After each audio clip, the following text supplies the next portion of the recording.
Hey Sagittarius, welcome to my channel. I missed y'all. If you've never been here before, where the fuck you been? Come on, come hang out with me. I keep it real strange around here, Sag. You'd love it. There is no kind of schedule or order to my channel. It's whatever your girl feels like. And today it's spooky season, so I feel like doing some Season of the Witch Samhain Oracle readings for you guys today. I'm gonna do a past, present, future Oracle read, see what's going on with you. I'll give you my intuitive take, and then I will read to you from the book the messages that I want you to hear. If you guys want a personal reading, info's in the description box below. I would love to do that for you. Holler at your girl. I got all kinds of different pricings and types of readings. What's going on for my Sagittarians in spooky season? What messages do they need to hear? Give me some good ones. What's going on with Sag?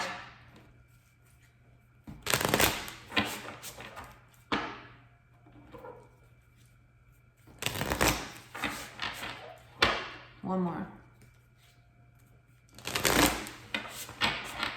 All right, Sag, recent past. What do we got? Greet the darkness, dark night of the soul. 10 energy. Here where the spine bends and the mouth quivers, breathes the hidden, the pieces that make you whole but cut deep with all the sharp edges. It's like you got shattered into pieces, all right? You got put into a very dark place. You're like sitting in the sunken place with this.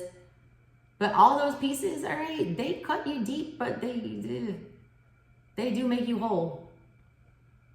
When they fall apart though, they rip you apart. You embraced it though, all right? You got it upright. You greeted it. You greeted the darkness. You were like, come on, darkness, let's do this. Sag, y'all are a very mystical sign. People discount that. They don't realize how damn mystical Sagittarians are. It's like you knew you needed to do this. You knew you needed to go through this suffering here. A lot of y'all were having an identity crisis. I feel like you were torn between like different personalities. Or you felt like you were having to put on different faces for other people and you were just like tired of it. You're like, I'm not doing it anymore. I'm not going to be all these things to all these people. You got more 10 energy here in the reverse now. Cauldron, bewitching, yes it be. Blink and you shall see. A bubbling desire left in the brewing rain. It's about potion making. It's about spell making. It's about cauldron cooking. If you leave a pot on to boil and you don't tend to it, it'll boil over or the food will burn or the spell will go bad. You need to watch, the intentions that you've set. You need to watch the things that you're trying to manifest right now. I feel like some things are flying under the radar or you're missing out on some things that you're not seeing. It's like some loose ends that I'm getting here that need to be tied up or I feel like you're just missing out on something. I don't want getting that. It's something that you're not seeing. Final outcome, the witch. I was hoping someone would pull this card because I really wanted to use it for a thumbnail. So glad you did. That's beautiful. She's like the empress of this deck, basically. Grab hold, allow the dwelling fire within belly awaken all that is. A mere glimpse, a delicate pull at the very roots, living in the alchemy of self. 7 energy. She looks like a winter witch to me. Actually, she looks like a spring witch. There's a ton of, flowers here. It's like winter going into spring. I feel like there's some kind of transition for you guys there. I feel like a lot of this will lighten up. You go from the, absolute darkness to like one of the lightest cards in this deck. It's like night and day here. What's at the bottom of everything? Ancestors in the reverse. Oh God, and the Banshee was right after that. I can't ignore her. Listen, y'all were heading for disaster. At the bottom of everything, you felt it. You are one of the most intuitive. I'm gonna say it. No one ever gives y'all credit for that. Water signs, you and Aqua are way more intuitive than people give you credit for. Y'all just show it very different ways. There was something, you had a bad fucking feeling. The Banshee is like, she warns of death. It's the scariest card in this fucking deck. And y'all saw it coming. You were trying to avoid it, I feel like. It's almost like you knew your ancestors couldn't even protect you from this one. Like you had to go in by yourself and do this. You had to go into that sunken place and learn whatever this was. You had to be in hermit energy. You had to be alone. You couldn't even be with your guides. That's intense. Let's read this. Start with the ancestors in the reverse. I'm going to tell you Banshee first, all right? Banshee brings the message of wrath when seen in the reverse. The powers have brought you this card as a warning. Wrath is a dangerous energy for those who have it. You may think that your anger is hurting whoever it's directed towards, but anger only poisons the spirit of the one who is feeling it. Holding a grudge is the equivalent of a banshee, someone who so lost in heartache that they only speak more tragedy. You can choose to hold on to anger and be reborn into something sinister, or you can let your anger go and be reborn, knowing the powers of pure and unconditional love. If this is not a time for a Star Wars metaphor, I don't know what is. It's literally like the pull between the dark side and the light side. Fear is the path to hatred. Hate leads to anger. Anger leads to, what does Yoda say? It's something like that, all right? Anger leads to the dark side.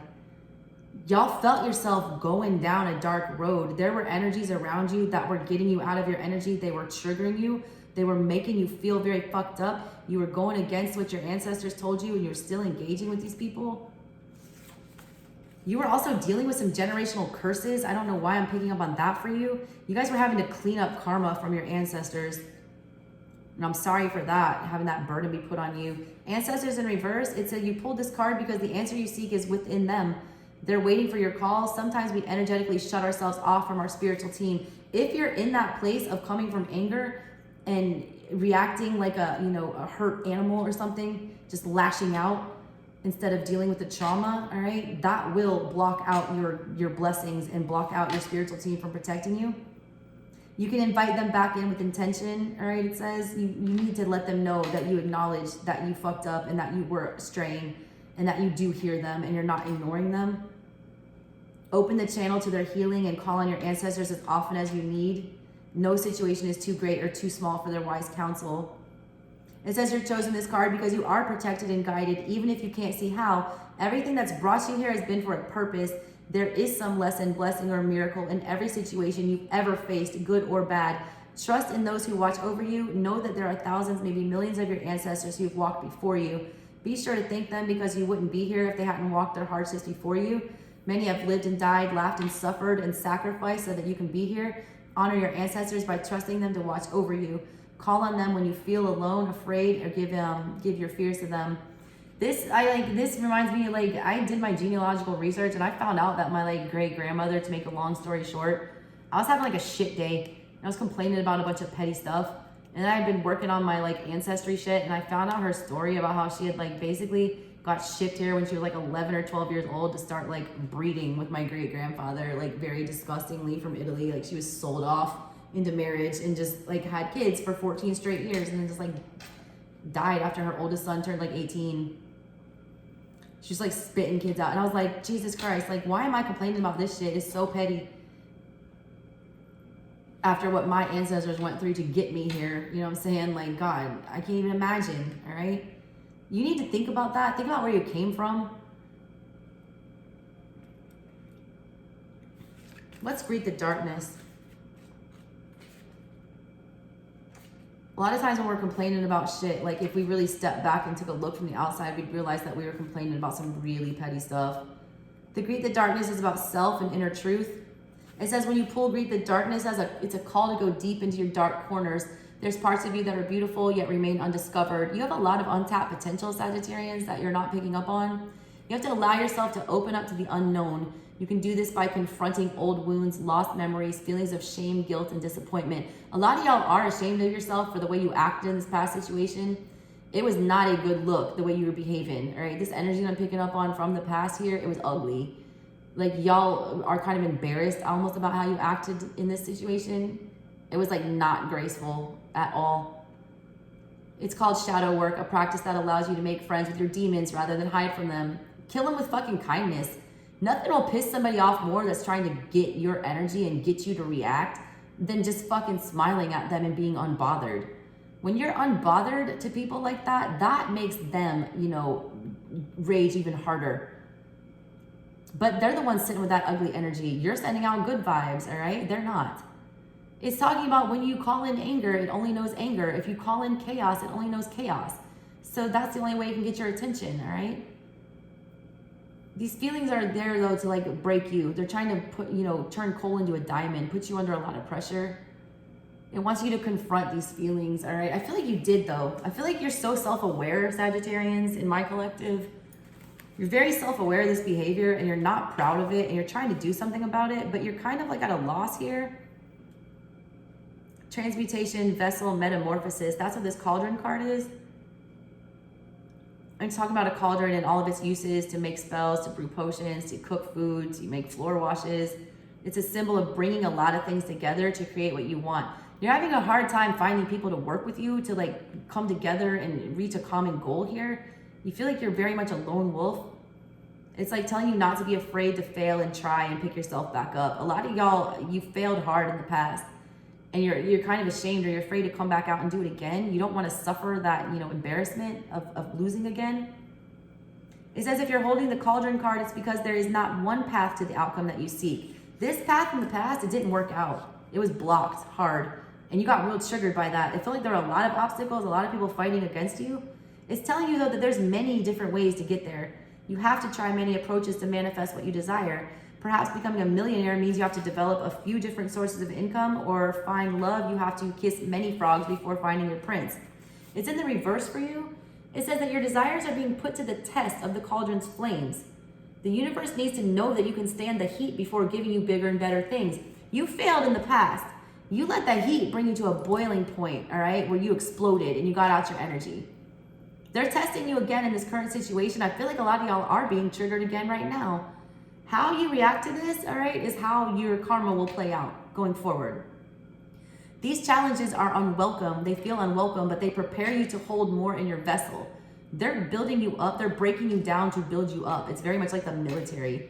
They break you down to your core and make you feel like complete scum, and then they build you up into something greater, you know, if you believe that. I have as much respect for the military, many of them in my family. If you can't handle the challenges with what you have today, how do you expect to handle the challenges of more significant responsibilities?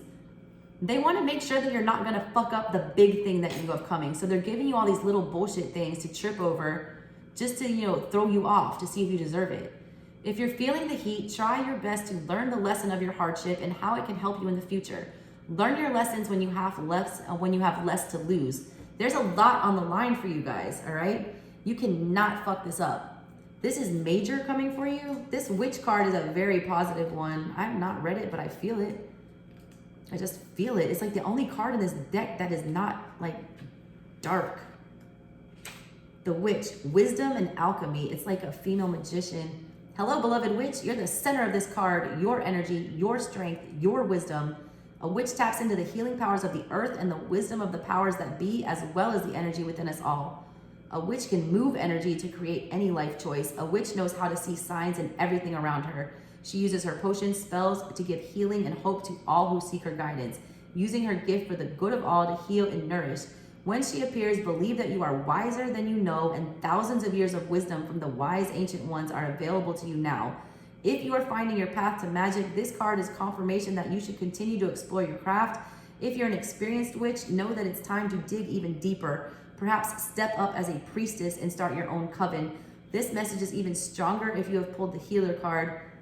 This is like great energy. It's basically you're mastering your craft.